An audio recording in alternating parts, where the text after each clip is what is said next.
Jess is a member of my community. She has a thriving business that serves over 500 students in her in-person art classes. She created her online community to supplement her in-person classes. She has like 80 paying members. She's eager to grow her community. And the problem that Jess has encountered is she's new to community building. I fall into this category. I'm the CEO and community strategist at Ember. We are a consultancy for community builders. And for me, I know the strategy behind community building. And while it's critical that I am an active part of my community, sharing feedback, facilitating programs, and guiding the space, my time isn't best spent in the weeds of the community operations.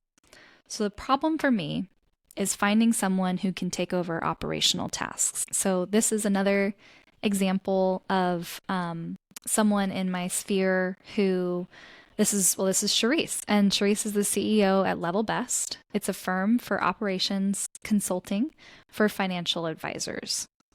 And for Charisse, she really doesn't need to be in the weeds in her community. The programs, the activity there can really be sustained by someone else while she focuses on the other areas of her business. The problem for Charisse was finding someone who can not only own and scale the community, but someone who can do that she can trust and she doesn't have to have constant oversight, right? Like the dream. Now her community manager isn't just leading the community on their own. They have an entire community of builders supporting their work.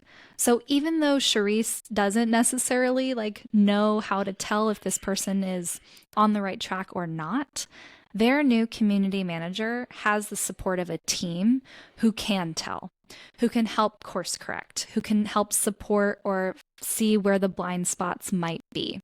Because this is it's one of the most vulnerable positions that you can put yourself. And anytime we enter into that place, my solution is we need community. We need more people around to help us learn, grow, and remain accountable to each other.